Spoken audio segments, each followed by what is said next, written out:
Okay, so here we are. The fight's happened already, and pretty much everyone already knows that Crawford, won a close unanimous decision versus Canelo. So yeah, unfortunately, looks like I picked wrong again. But at least this time, it was just by a close decision. You know what I mean? It's one thing, being wrong. It's another thing when it's just by a decision. If you're wrong by a knockout, then yeah, I mean, you definitely missed the whole call. But if you're wrong by a close decision, I mean, it's just that can just vary based on how the different judges sway the card. But yeah, so I mean, I don't know. I thought it was kind of an inconclusive result. Um, I thought that there was way too much running by Crawford in this fight. He pretty much only fought in spurts. You know what I mean? Like it was pretty much Canelo was the guy that was pushing the pace. He was the aggressor in the fight. He was the guy pushing the pace from round 1 up to maybe about round 11. Round 12 he started getting tired. You know what I mean? You could see signs of it maybe in round 11, but definitely by round 12 you could definitely see Canelo was getting a little bit tired in this fight. But yeah, Crawford he was fighting in spurts, and mainly, he was backing up most of the fight or sidestepping. You know what I mean? And if you were to actually count the number of backward steps that Crawford took compared to Canelo, it would be like a night and day difference. So, that's one of the things that kind of stood out to me in the fight. And not to take a shot at Crawford. I mean, he fought a good fight. He fought a smart fight. He had to fight. He fought the fight he had to fight in order to stay in the fight, to try to win the fight. But at the same time, it wasn't really. I didn't think it was a good fight. You know what I mean? Like it was just too much running on his part, and Canelo was pushing hard. Landing a lot of body shots. Working his way in, and landed a lot of overhand rights and hooks, and he was doing good work. And the thing is that Crawford didn't really want to engage fully. You know what I mean? Until maybe he felt Canelo was getting a little bit tired. Or unless maybe he had a little strategic advantage at certain points in each round. But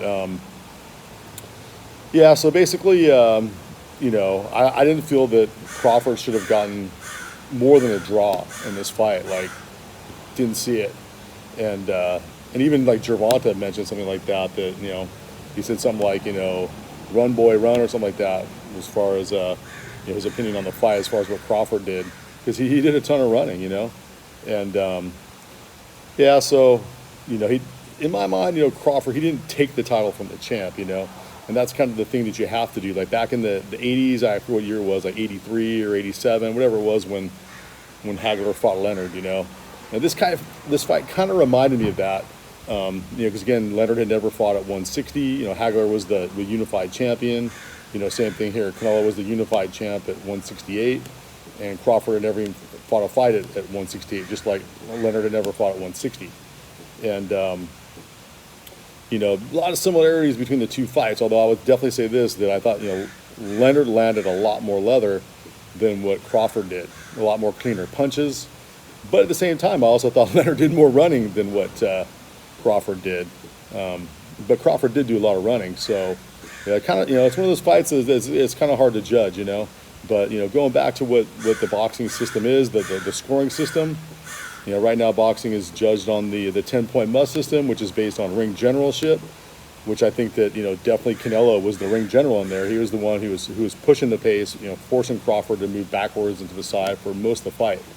And which made the second criteria is effective aggressiveness.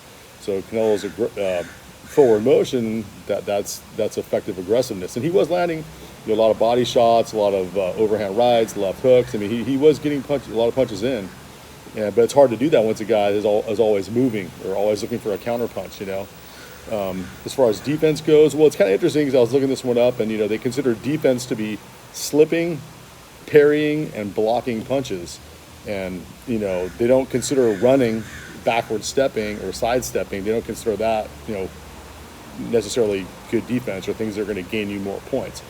In my opinion, it would be the opposite. Like that back in the mid 80s and before that, you really had to take the title from the champ. You couldn't just run and dance your way to a unification. It didn't work like that.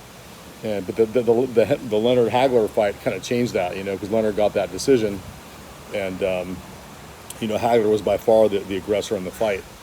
And so anyways, so there's some inconsistencies, with the boxing judging. That was one of the most controversial fights in boxing history, Hagler versus Leonard. But another one would have been De La Hoya versus Trinidad. So the thing is that, most people who watch that fight realize, oh yeah, De La Hoya was pretty much a landslide the first 10 rounds. Maybe he lost a round or two, but I mean, he won the vast majority of the first 10 rounds. And then, definitely like starting around 11 and 12, maybe part of round 10, he started running more, because he knew he had so many rounds in the bank. And so what did Vegas do? Well, they took the title from him. They gave Trinidad the decision. And, most boxing experts to this day feel that, that De La Hoya won that fight. And so how can you have that where, De La Hoya's penalized for running the last 3 rounds and yet still had enough rounds in the bank to win the decision, and they take it from him. Yet when Leonard runs the entire time, they give him the belts. Or when Crawford runs most of the entire time, they give him the belts. Too much inconsistency, with the boxing judging. And myself, I just like to watch, I like to see a fighter moving forward, because that means that they're being effective, you know what I mean? That they're pushing the guy back, they're hitting him with punches, forcing their backwards or sideways movements, And another one would have been Mayweather against Pacquiao. Again, Mayweather was, slipping and sliding all night long, running, and Pacquiao was the guy moving forward. He was the ring general in there. It's hard to be the ring general if you're on the not on the offensive. If you're the guy running, having to counter punch all the time, that doesn't make you the aggressor or the ring general. And the last category that they have is the hard and clean punches. And yeah, I mean, Canelo was definitely landing his share of hard and clean punches. Crawford was too, But I mean, I think most of Crawford's were, counter punches, whereas and they didn't have a whole lot of effect. I mean, they're always replaying this one punch where Crawford, spins Canelo's head around or whatever. But I mean, it didn't hurt him. Like he didn't drop, he didn't stagger, he didn't, you know what I mean? Like it was little or no impact because, I wouldn't say little, but he rolled with the punch, so it didn't hurt him. So they keep replaying that punch to kind of like define the whole fight, but that was just one punch in the last few rounds, so it wasn't, if they're trying to make it like, oh yeah, that's what determined the fight. No, not at all. I mean, Canelo was landing body shots and overhand rights and left hook all night long, So, but notice how in the replays they showed they're not showing any of that, and they're not showing all the times that Crawford's running and circling and running and circling. So anyways, yeah, I mean, I had the fight, just a slight edge for Canelo. I could see it being a draw, but even then, I didn't think Crawford brought enough of the fight to even earn a draw. And I mean, my question is this, because this fight was held in the United States. This fight was held in Las Vegas. This is a United States run promotion, and what would have happened if this fight was in Mexico? What do you think the result would have been? I think that Canelo would have definitely won that decision, because it's one of those close kind of fights that the cards could be kind of pushed either way. But I mean, at the end of the day, though, I think the main thing is that it wasn't a great fight. I mean, Canelo tried to make it a great fight. That's why I have a lot of respect for Canelo, because he pushed the pace of the fight, and he tried to make it a great fight, but Crawford didn't want to engage on those terms, and so it made it, not that great of a fight. And I don't think that there should be a rematch, just because, I mean, who wants to watch a not great fight twice? You know what I mean? But I mean, as far as like the best options for Canelo, I'd say, yeah, I mean, his best option, unfortunately, is to fight Crawford again, because now he's got all of his belts. I don't know if there's a rematch clause or not. But yeah, that's his best option, and I think Canelo's a gracious champion, because he could have bitched and moaned about the decision, as many fighters would have, but he just accepted it, because I mean, at the end of the day, he really won, because he got $150 million. I think Crawford got like 25 million or something like that, like pennies to the dollar compared to what Canelo got. So I mean, Canelo's just a gracious champion, just accepting the result, and just he probably won more fans by not. By not crying about the decision, because once the decision's said, it's over, it's done. So I think he did the right thing with that. But I think he was holding back maybe what his true feelings were, Just my opinion, but in terms of Crawford, I think that he'd be better fit to go down to 160 and maybe try to get the belts at 160, where he's got a little bit more power, where it creates more of a fan-friendly fight. Because honestly, like, nobody wants to watch somebody, unless you're like a Mayweather fan, nobody wants to watch somebody dancing sideways and backwards and taking giving all this ground up. At the end of the day, man, this is boxing, man. It's not a touch butt contest. You know what I mean? And I think too many, this professional judging is lost in itself, man. They're judging on touch butt. You know what I mean? Like, oh, he touched him more than he touched him. But hey, if this guy's getting backed up, 2,000 steps in the entire fight, then okay, whose punches are more effective? Definitely the guy. Physics alone will say that the guy pushing forward is going to have more power in his punches than the guy moving backwards. So, at the end of the day, man, I think that Crawford would be better suited. He'd be a more fan-friendly fight if he fights at 160 or back down to 154.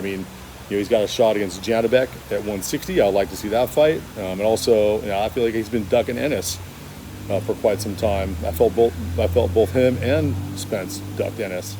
So, the thing is, here's Canelo giving Crawford this big shot to jump up, 2 weight classes. And Crawford, only had one fight at 154, no fights at 160, and no fights at 168. And of course, he was a big name because he beat Spence, but he had not one professional fight at that belt to even earn a shot there. And just only because of his name, his notoriety, that got him that. But okay, so why won't Crawford fight Ennis? Why won't Spence fight Ennis? You know what I mean? So, we'll see what happens. But at the end of the day, still love boxing, and still waiting for that next fight. And my record goes to 1-3 now, but no big deal, man, because it's at the end of the day, it's just about having fun, watching the sport of boxing. I do like to watch the sport move forward. I'm not a big fan of Dana White getting into boxing, especially if he's going to try and get rid of the Muhammad Ali Act. I don't think that's good. I don't think that's to be good for boxing. I don't think that's to be good for boxers. And it took boxers how many years to get something like that passed, and then now they're going to get treated like MMA fighters, who get paid literally almost nothing, especially the entry and fringe level guys, So we'll see what happens, man. But at the end of the day, the boxing fans got to step up and support the right things, for boxing, no matter who wins the decision or loses the decision or whatever, man. But let's make sure that boxing keeps moving forward and not taking steps back, and that's the thing is, I think Dana, I wish he would just stay in his lane, man, because even though he did promote, put together with Turkey or whatever, a good card here and a big fight, I don't want to see boxing, become the MMA. So anyhow, that's my take on this fight, and hope you enjoyed the video. Peace out. Oh, hey, wait, before I sign out completely here, I wanted to bring up one last thing on the fight that I felt was super interesting, and that was that AI gave their decision at the end of the Canelo Crawford fight. And as far as I can look back, that's the first in history that I've known of that to happen. I know AI has been making a big push, this last year here, and the year before that. But it's the first time that it's actually like try to predict a boxing result, or not predict it, but to give its opinion on the fight, like give its scorecard. And I found it kind of interesting that AI ruled it a draw. So I thought that was cool because, the thing is, everyone kind of has a horse in the race, like whether you're the Canelo fan pushing for Canelo, or whether you're the Crawford fan pushing for Crawford. AI is AI. It's a computer, you know what I mean? And it doesn't have, it has no horse in either race. And so, if anything, that might be the actual the best decision of anything I've seen so far, out there. So I definitely like to see that, and I hope that in the future of boxing that they keep doing AI scorecard. But just because it's a neutral, to me, it's a neutral opinion or neutral result after a boxing match comes to the end and there's no clear winner. So anyhow, just my thoughts on that, and I definitely hope to see more of AI in the big fights in the future. And but other than that, until the next fight, peace out, and keep watching the boxing. See ya.